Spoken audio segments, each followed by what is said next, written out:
Hello everyone and welcome to Plus Equal.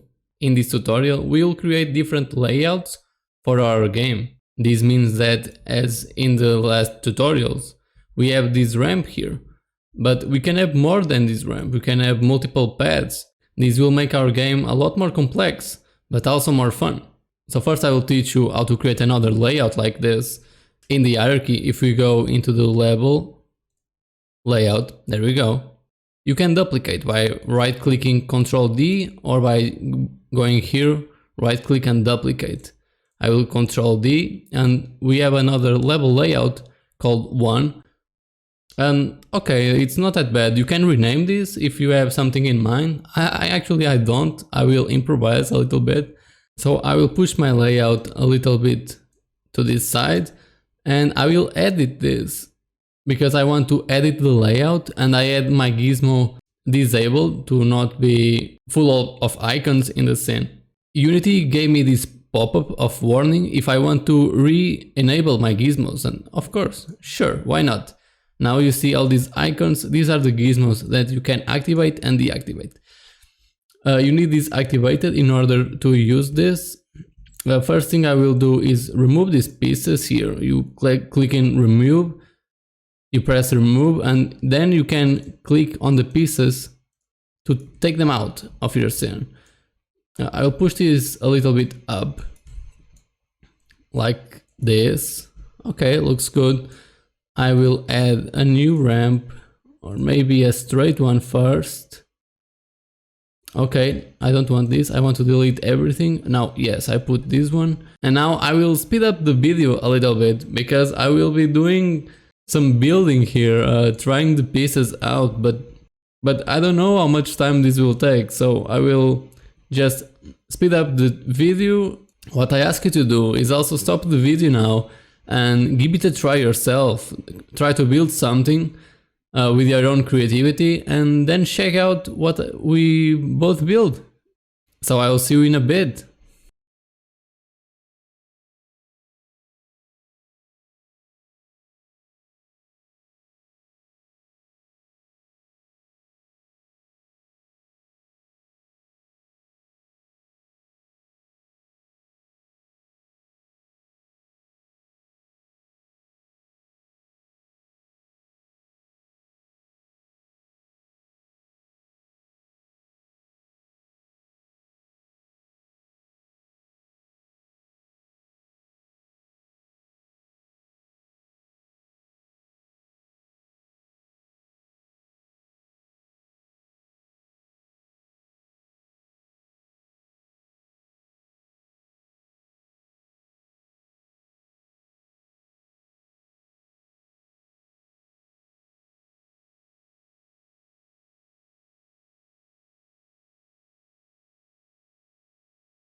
Okay guys, I finally reached a cool point for me. I don't want to spend too much time on this, but I created a little level here, where basically our first ball will hit the spoon and we need to press space to send it over the normal ramp. The ramp that we already had created, but I added a pedal here at the end, so we need to send it here. However, this first ball doesn't count for the win. So we need to wait for the second ball to come. When you press space, this ball will get hit by the hammer and will go all this way. We need to open this door, the ball will fall here, and then it goes here, back on track to the normal ramp, goes into the pedal, and you need to perfectly go into the timing of the ball being here and on the edge to send it over to the goal. So I will try this out now. Let's hope I can do this. So first ball here on the spoon, press space, the ball goes zoop, high speed, and here I'll send it there. Oof, almost there. But this ball doesn't matter. So I'll press space again. And I want to send this ball here with the hammer.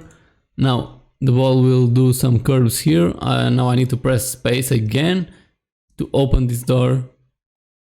The ball goes again to the ramp.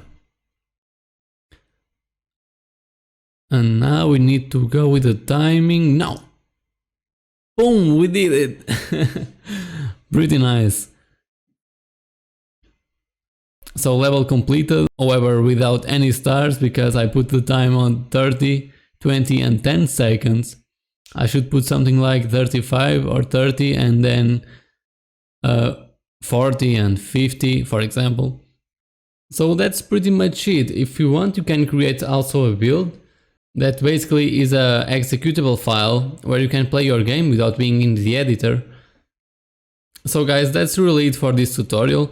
I just hope that you learned how to create this and you messed up with this little platform game and with the puzzle kit tool and have some fun. That's really it. That's all I wanted to have with this tutorial. So thank you guys a lot for watching. I will see you in our next series. Stay cool and thank you for watching.